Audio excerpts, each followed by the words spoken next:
20대 대선이 88일 앞으로 다가온 가운데 여야 대선 후보들의 움직임이 빨라지고 있습니다. 이재명 대선 후보는 대구 경북 지역을 방문 중이고 윤석열 대선 후보는 강원 지역을 찾아서 표심 공략에 나섰는데요. 네, 정치권 소식 두 분 모시고 짚어보겠습니다. 최지은 더불어민주당 선대위 대변인, 임승호 국민의힘 대변인 나오셨습니다. 네, 안녕하십니까. 어서 오십시오. 네.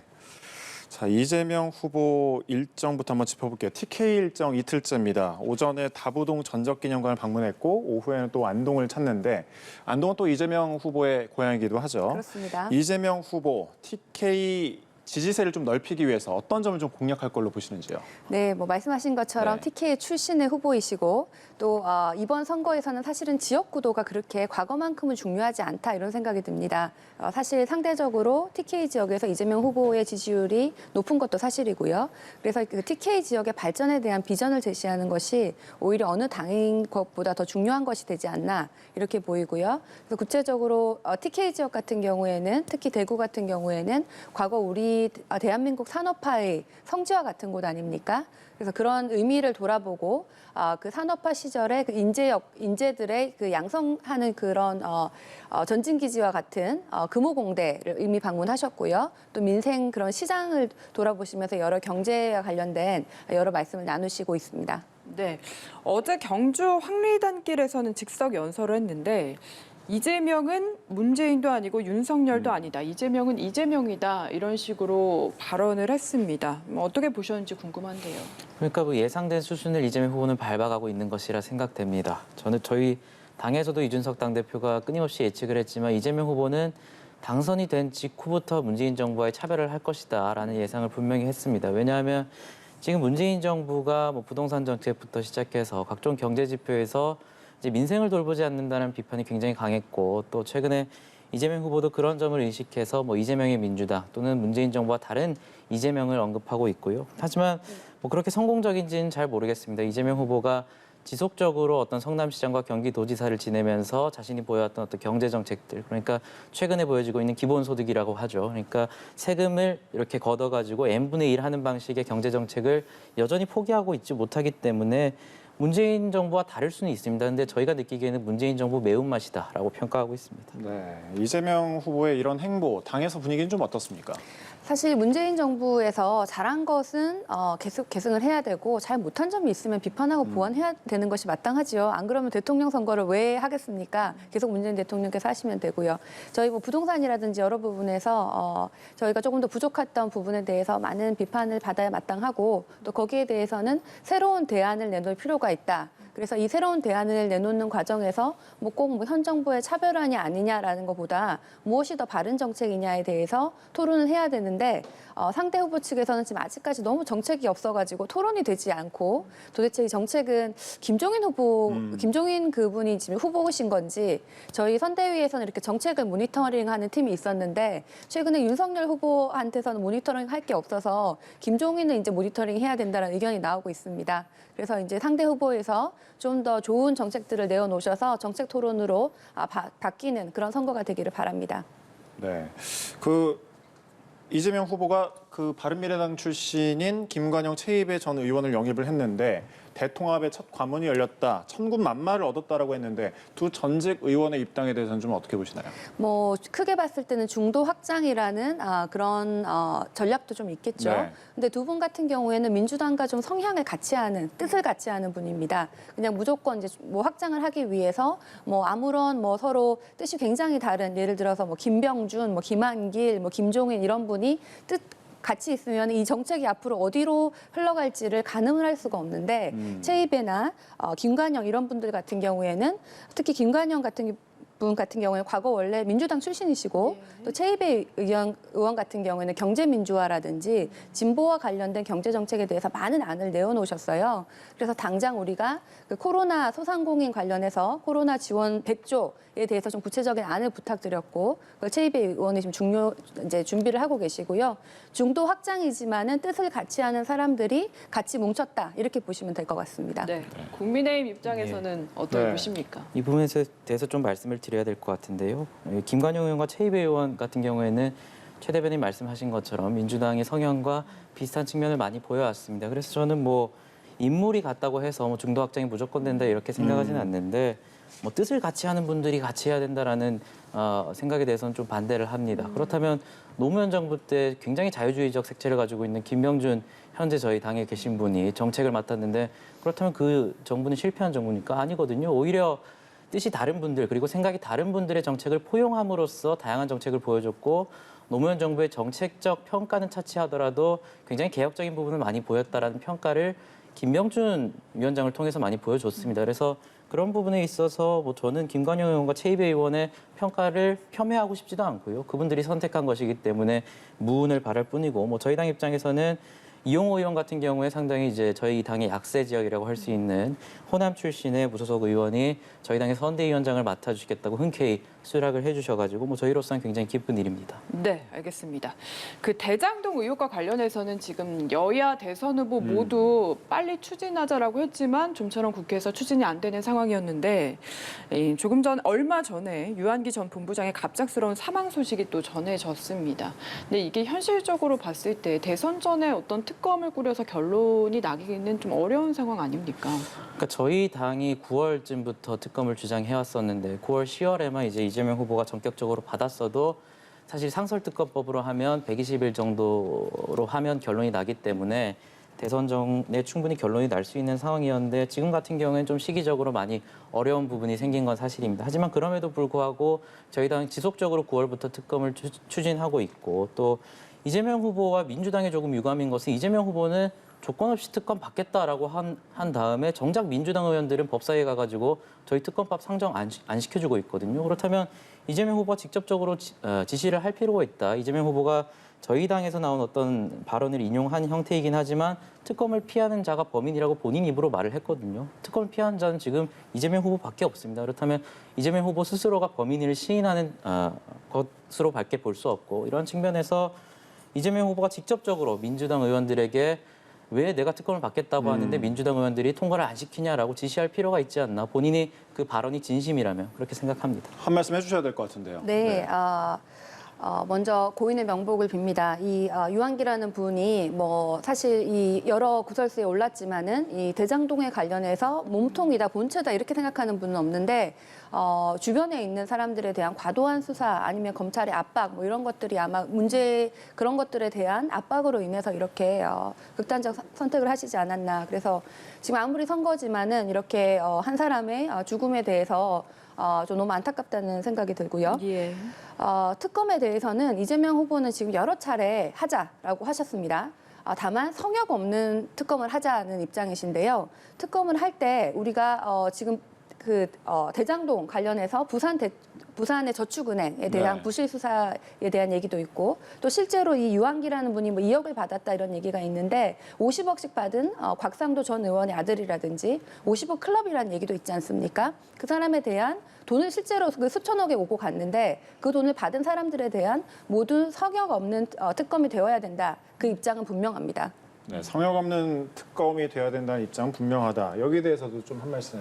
저희는 네. 동의하는 바입니다. 다만 저희가 말했던 것은 부산저축은행 관련해서는 이재명 후보가 조건 없는 특검을 말했는데 부산저축은행이라는 조건을 붙이는 자체가 이재명 후보가 또 말이 바뀌는 거거든요. 그리고 곽상도 의원 얘기는 왜 나온지는 모르겠는데 저희 당은 곽상도 의원을 수호할 생각도 없고 수호할 의지도 없고 수호할 능력도 없습니다. 그렇기 때문에 곽상도 의원에 대해서 뭐 저희가 수호를 하고 있다. 그리고 곽상도 의원에 대해서 저희가 비호를 하고 있다. 이런 식으로 발언하는 것은 굉장히 유감이고요. 뭐 50억 클럽이 있다면 그것이 여당의 의원이든 야당의 의원이든 당연히 수사를 해야 되는 것이고 이런 부분에 대해서 성역 없는 수사를 하는 것은 당연한 일입니다. 네. 저는 뭐 부산저축은행 관련해서 이것이 조건 없는 뭐 조건이 있는 이렇게 얘기를 하는데 성역 없는 수사라는 것은 여당 야당이든 뭐 어느 곳을 가리지 않고 조금이라도 의혹이 되는 것을 다 하자 이런 면에서 부산저축은행 부실 수사에 사실은 그 대장동의 키맨이라고 하는 여러 사람이 연루되어 있지 않습니까? 예. 그래서 이제 그것을 조사를 하자는 건데 마치 그걸 가지고 조건부 특검이다 이렇게 얘기를 하는 것은 좀 잘못된 해석이고요. 성역 없는 수사를 다시 한번 더 특검뿐만 아니라 검찰 수사도 좀 더 성역 없이 돈의 흐름을 따라서 제대로 조속히 되기를 다시 한번 촉구드립니다. 네. 자, 대장동 관련해서 양쪽의 입장을 들어봤고요. 윤석열 후보와 관련된 행보에 대해서 한번 짚어볼게요. 자, 강원도 일정을 시작했습니다. 예.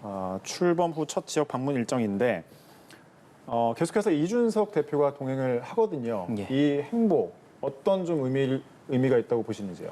아무래도 이준석 네. 대표가 가지고 있는 상징이라는 것이 기존의 당대표와 굉장히 결이 다른 것은 분명한 사실입니다. 실제로 저도 얼마 전에 이제 해화역 쪽에 같이 갔을 때 동행을 했고, 아까도 아침까지는 이제 춘천에 있다가 이동을 했는데, 강릉에 있다가 이동을 했는데, 사실 윤석열 후보만 움직여도 상당히 많은 인파가 모이는데, 이준석 대표가 동행을 하게 되면 거리가 마비가 될 정도로 굉장히 많은 인파가 움직이는 것이 사실입니다. 그렇다면 분명히 이준석 대표가 가지고 있는 상징성이 분명히 있다. 그것은 뭐 이준석 대표의 어떤 정책이나 비전에 대한 평가는 차치하더라도 이미 30대 야당 대표가 탄생했다는 것에 많은 청년층이 동요를 하고 있다는 것이 사실이고요. 뭐 이 부분에 대해서 최근에 민주당에서는 뭐 이준석 대표 뒤에 숨어서 윤석열 후보가 보이지 않는다 이런 네. 식으로 말을 하던데, 부러우시면 송영길 대표도 하면 됩니다. 송영길 대표랑 이재명 후보 손잡고 네. 같이 동성로 거리 걸으면서 시민들 얼마나 모이신지 한번 보면 될 것 같습니다. 네. 네, 민주당도 사실 이 젊은층 표심 잡기에 굉장히 공을 들이고 있잖아요. 이런 모습들 어떻게 보시나요? 뭐 저는 사실 이준석 대표는 굉장히 좋은 상징이라고 생각을 합니다. 이준석 대표가 가진 뭐 통일에 대한 생각이나 여성 문제에 대한 생각을 제가 찬성하진 않지만은 이준석 현상으로 불리는 이런 시대의 교체 아니면 뭐 세대 공존에 대한 열망에 대해서는 저도 찬성을 해서 사실은 보기가 좋습니다. 다만 이렇게 이준석 대표하고 윤석열 후보가 가면은 이준석 대표가 마치 후보인 양하게 보이는 것은 저만 그런 것은 아닌 것 같고요. 부럽다기보다는 실제로 윤석열 후보가 좀 보이지 않는다는 측면이 있고, 또 얼마 전에는 무슨 공개 토론회에서 사람들이 질문을 하는데 윤석열 후보가 하나도 대답을 하지 않고 다 마이크를 이준석 대표한테 패싱하는 걸 보면서 이분이 무슨 마이크 포비아냐 뭐 이런 얘기까지 나왔는데요. 윤석열 후보 실제로 우리가 투표를 하는 건 윤석열 후보입니다. 그래서 청년 행보를 얼마만큼 청년이랑 소통하는 지를 윤석열 후보가 보여줘야 되는데, 후보는 뭐 청년 통장은 모른다, 뭐 120시간도 일하게 하라 이런 얘기를 하면서 이준석 후보를 앞세운다고 해서 얼마만큼 청년들에게 진정성이 느껴질지 모르겠고, 저희 선대위 같은 경우에는 청년 선대위를 발족을 했습니다. 네. 그래서 한 명의 스타보다는 여러 명의 그 세력, 그리고 여러 명의 세대가 함께 같이 바꿀 수 있도록 그렇게 청년 선대위에게 정권을 맡겼습니다. 네. 주된 발언은 뭐 이준석 대표가 하는 게 아니냐라는 말씀해 주셨는데 여기에 그러니까 대해서는 좀 어떤 저런 입장이신지요? 부분이 사실 큰 가짜 예. 뉴스거든요. 얼마 전에 문화예술계 간담회에서 윤석열 후보가 마이크를 넘겨서 대답을 하나도 안 했다 이런 식으로 말씀하신 게 전형적인 가짜 뉴스입니다. 해당 영상을 보면 이미 팩트 체크를 통해서 언론 보도로 나온 게 있습니다. 8번의 질문을 받았는데 3번은 이준석 대표에게 마이크를 넘기고 그 다음에 또 본인도 대답을 했습니다. 그러니까 결론적으로 8개의 질문에 윤석열 후보는 분명히 모두 다 대답을 했고요.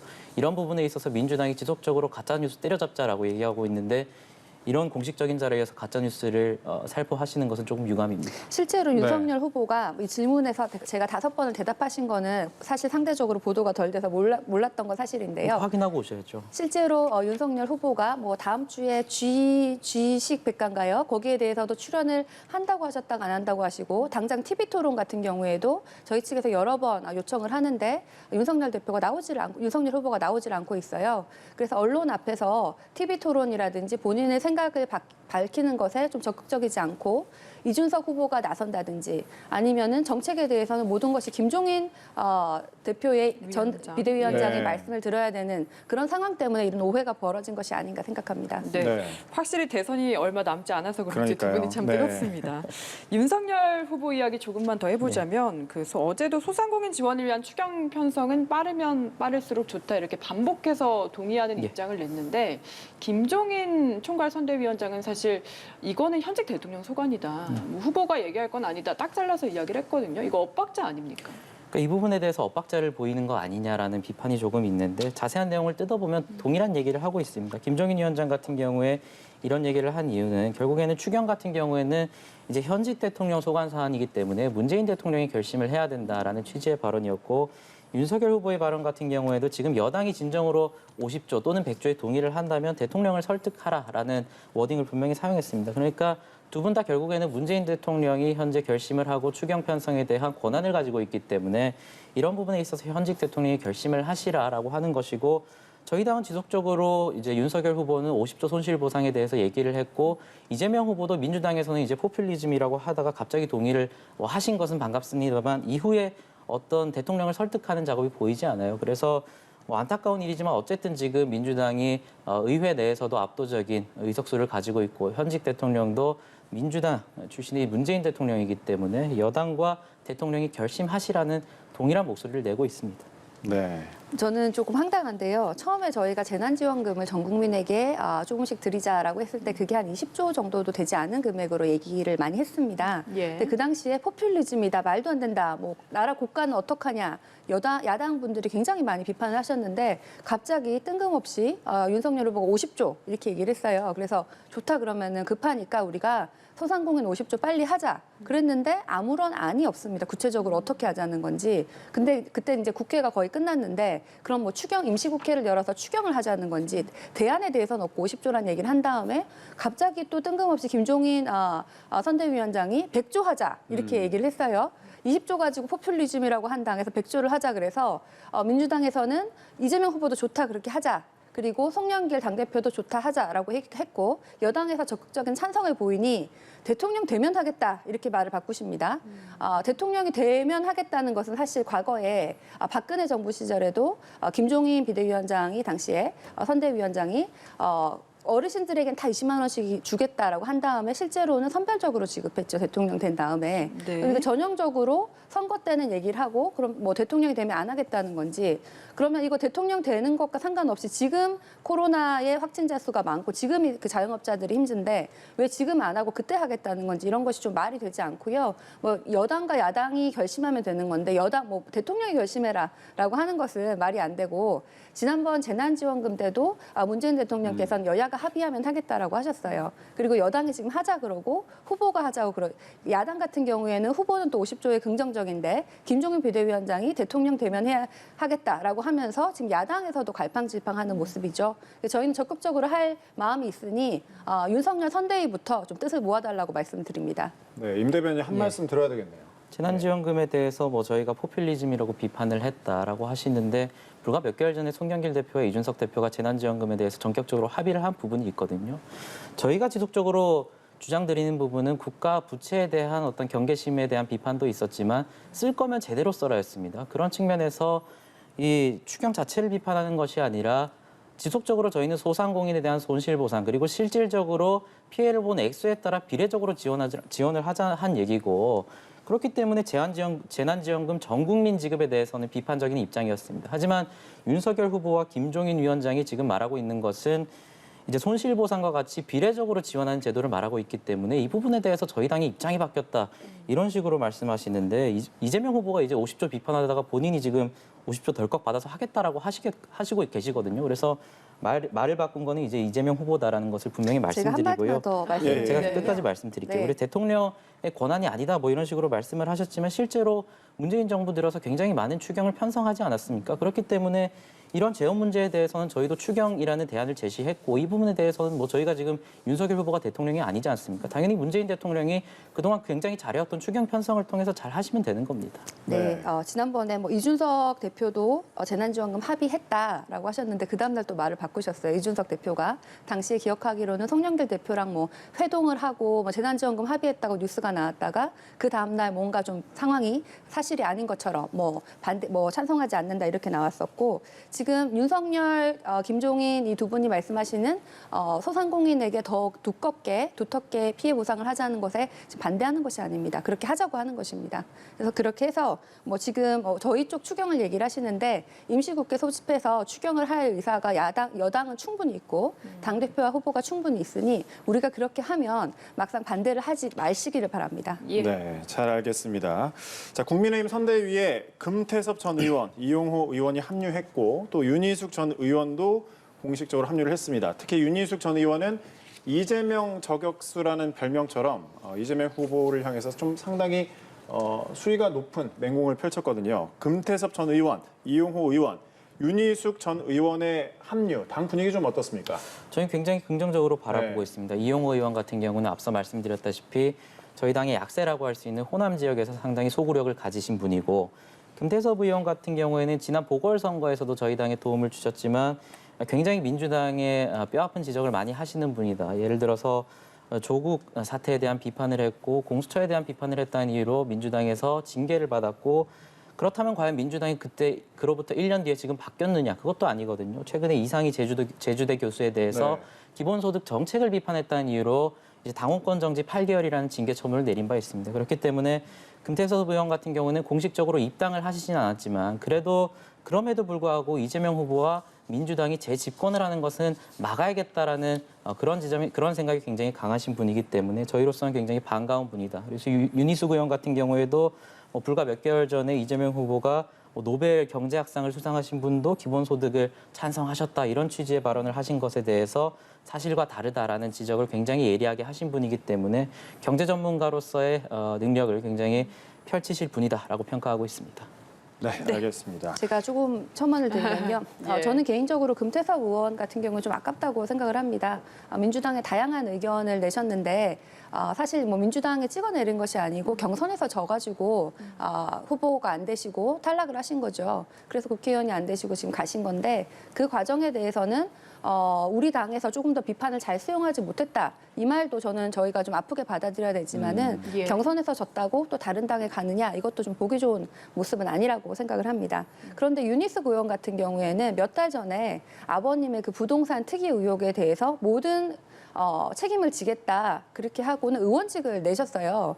그때는 정말 이분이 정말 책임을 지시는 이런 정치인인가 보다 그랬는데 몇 년이 지난 것도 아니고 몇 달 지나지 않아서 선대위에 컴백을 하셨습니다. 근데 그 컴백을 하셨을 때 뭐 있었던 일에 대해서 사과를 드린다든지 설명은 한마디도 없으시고 거의 막말 수준으로 이재명 후보가 뭐에 대한 과도한 비난만 이렇게 내려놓고 나오시는데 과연 이분은 그 국회의원 배지라는 것이 그냥 심심하면 버리고 몇 달 쉬다가 나올 수 있는 그렇게 가볍게 생각하시고 정치를 하시는 건지 이런 분을 선대위에 지금 부동산 투기 의혹 있는 분을 선대위에 모셔놓고 윤석열 후보는 무슨 공정을 얘기를 하겠다는 건지 좀 답답한 마음이 듭니다. 네, 알겠습니다. 오늘 두 분 이야기는 여기까지 들어보겠습니다. 최지은 더불어민주당 선대위 대변인, 임승우 국민의힘 대변인 두 분과 함께했습니다. 감사합니다. 고맙습니다. 고맙습니다.